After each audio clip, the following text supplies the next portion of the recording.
Hey everybody, welcome back to another video. Today we're going to be discussing the Typhon's Veil Hydra Wizard for T16 speeds and bounties.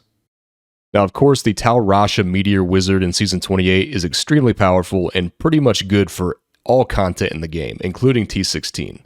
But in my opinion, from a speed and ease of use standpoint, it's hard to beat the Typhon's Veil Hydra Wizard. In Season 28, if you started with the Wizard, the Typhon's Veil set is the set you get from the Hydra's gift, so it's extremely easy to get early on, and you really don't need a ton of gear to make it work. In this video, we dropped it down to 800 Paragon. Most of the gear is non-ancient, including the weapon. I think I have one augment on my amulet, and my Enforcer gem is only level 47. But even still, it annihilates T16, so you can get this up and running extremely fast. The build really couldn't be more simple to play. You just gotta make sure you have your buffs active, and then from there you're just dropping Hydras. The Hydras will take care of the attacking for you, and then from there you just teleport around the map. We're going to run the Aether Walker wand to have infinite teleports. You could also potentially run the Engiom and T16 Rifts if you wanted to instead, but stick with the Aether Walker for bounties. So let's quickly talk about what the Typhon's Veil set does. So the 2 set reads, double the duration of Hydras and increase the number of heads on multi-headed Hydras by 2. We're going to be running the Frost Hydra rune, which is a multi-headed Hydra. The 4 set reads, damage taken is reduced by 8% for each Hydra head alive. Each time you take damage, a head dies. A head cannot die more than once every 2 seconds. And then the 6 set, Hydras deal 4,000% increased damage for each Hydra head alive. We'll also be running the Serpent Sparker wand, which is going to allow us to drop a second Hydra, so we can have 2 out at a time, which again with that 4 set bonus will give us even more damage reduction. So keep that in mind. Your damage reduction from the set is tied to the Hydras. So at the beginning of a rift, or even at the beginning of a new level of the rift, make sure you drop 2 Hydras quickly, get that damage reduction going. Alright, let's take a look at the abilities. So first up, we have Hydra, Frost Hydra. Summon a Frost Hydra that breathes a short-range cone of frost that deals damage as cold to enemies in the cone. These things have pretty ridiculous area of effect, and again, we'll have 2 of them down at once. So, Storm Armor is here for the Halo of Karini, the ring that gives us damage reduction when we do shock an enemy with the Storm Armor. We're also going to run the Scramble rune, which increases your movement speed by 25% for 3 seconds when you are hit by melee or ranged attacks. Now, if you find that you have arcane power issues, you can potentially switch this out for Power of the Storm, which will reduce our arcane power cost by 3. The thing about this build is we are running the Aether Walker, so we are constantly teleporting. Movement speed isn't as important as it is in other T16 builds.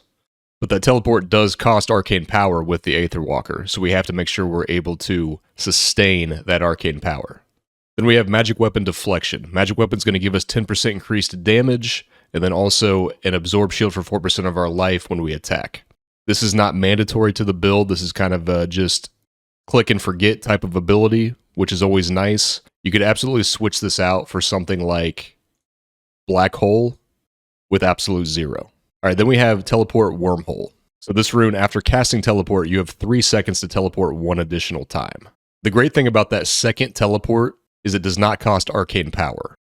The second teleport from this rune also does not trigger the internal cooldown of teleport.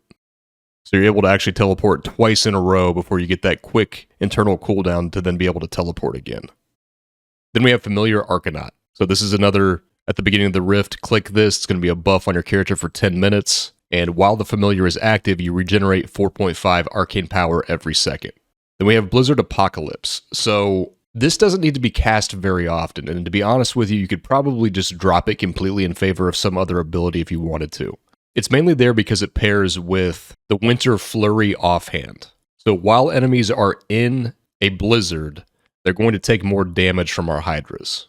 So early on, if your gear is really bad, this is obviously great to have. But you'll pretty quickly get to a point where you really don't need it. Now, I will say, if you're doing T16 split bounties with 3 other people, and you're all in different zones, you're obviously not going to have those people there with you to attack things, so you're going to need to be dealing more damage. It becomes more relevant in those situations. So for passives, really, you can mix and match basically all of the passives for this build, which is pretty great. What I've mostly settled on, especially for bounties, is this setup. So Power Hungry is going to give us more damage when enemies are farther than 30 yards from us, and again, we're constantly just dropping a Hydra and teleporting away, so this buff will be active often. Glass Cannon is going to increase our damage by 15%, but also decrease our armor and resistances by 10%. We are extremely tanky in this build, and we have tons of shields going all the time. This really, the downside of this just doesn't really come into play very often. But again, you could obviously drop it for other things, and we'll talk about some variations on the passives here in just a minute. Galvanizing Ward is pretty much a staple in wizard builds. After not taking damage for 5 seconds, you gain a protective shield for 60% of your life and damage. We're going to be running the Guardian set. We're going to have a massive life pool, so this is going to give us tons of shield. We're going to run the Squirt's Necklace, so this is going to help protect that Squirt's Necklace along with Magic Weapon Deflection. All around, just an amazing passive. And then we've got Astral Presence, which is mainly there for that arcane power regeneration per second. Again, much more relevant when you're doing bounties, because a lot of times in bounties you have to teleport like crazy to get to the objective. So let's talk about some variations on the passives here, some things that I don't have on currently. So you have the potential to make elemental exposure work. I wouldn't really recommend this one. Audacity isn't bad either. This is going to deal additional damage to enemies within 15 yards, so kind of the opposite of the power hungry. You can definitely make that work. Dominance is going to give you more shields on kill. Definitely can work as well. Unstable Anomaly is just another second life passive. Always good to have. You could potentially run Illusionist, although again, I think movement speed in an Aether Walker build isn't anywhere near as necessary as some other T16 builds. So that's up to you. You could run this for 30% more movement speed after you teleport. Blurs is going to be straight up damage reduction if you feel like you're squishy. So again, you can mix and match all of the passives that I put on and all these ones that I just recommended here, and truthfully have no issue with the build. That brings us over to the gear. Now I'll have a D3 Planner link in the video description with all the correct stats and all the pieces of gear. My gear, again, is by no means anywhere close to perfect, and some of the rolls aren't even really where you want them to be at. So check that link out if you want to see exactly what you're shooting for the correct stats.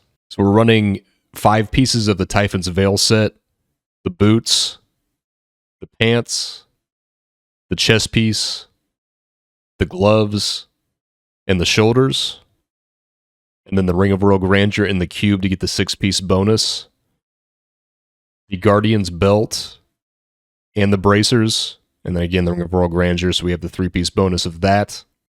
We're running the Aether Walker. It's going to remove the cooldown of teleport, but make it cost 25 arcane power. And then the offhand is that Winter Flurry. Enemies killed by cold damage have a 25% chance to release a Frost Nova, and then your Hydras deal up to 150% increased damage to enemies in a blizzard.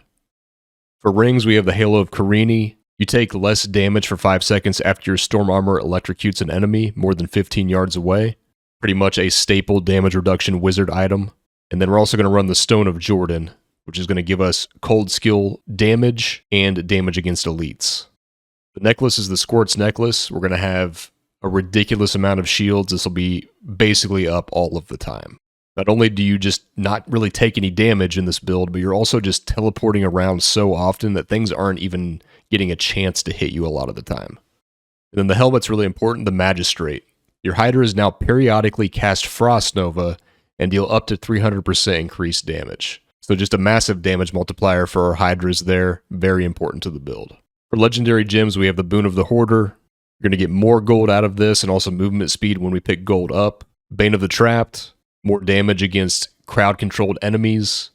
And then the Enforcer. This is going to increase the damage of our pets. Hydras are considered pets. In the Kanai's cube, we have the Serpent Sparker. So this allows us to have an extra Hydra active and then also gives us a damage increase. Now you can potentially mix and match either way with the weapons. Just basically wear whichever one is better between the Aether Walker and Serpent Sparker and cube the other one. One thing to keep in mind though is the Serpent Sparker does have a damage range to it that can roll. So when it's in the cube, it's going to get that 300% increased damage always. Tasker and Theos, again, the Hydras are pets. This is going to increase the attack speed of your pets by 50%. And then the Ring of Royal Grandeur in the cube. Now, one quick note on the Tasker and Theos and Hydras in general. Hydras do have attack speed breakpoints. This is not very relevant in T16. The breakpoints really become something to consider when you're trying to push with the build, or even if you're trying to do speed greater rifts. The typical rule is you want to cube the Tasker and Theos, so again, you get that 50% increase. Tasker and Theos roll between 40 and 50%. Potentially, if you did get some Taskers that had 50% attack speed on them, you could wear them and then cube the Magistrate helmet. The attack speed breakpoint that you're trying to get to on your character sheet is 1.86 attacks per second. You can achieve this by an attack speed roll on your weapon, and then 2 more max attack speed rolls on gear. So you're looking at gloves, and then 1 of your rings. And then the 10% attack speed that we get from Paragon points. If you have attack speed rolls, but they aren't maxed out, you can also run the Enchantress Follower if you're playing solo, and she has a buff that gives you more attack speed. And again, you don't have to hit this in Torbet 16. It is really nice that when you drop Hydras, they attack as quick as possible. I mean, you want that to happen for sure, but you're not going to have some insane damage loss if you're not hitting the exact attack speed breakpoints. Alright guys, I think that's going to about wrap it up. I really enjoyed this build for T16. I know all the rage is playing Tal Rasha Meteors right now, which is understandable. I'm playing it too, but for specific things like bounties and speed T16, I think this is the better option. And everybody that started Wizard should already have this set. You can put it together relatively quickly. So anyways, guys, thank you for watching, and I will see you next time.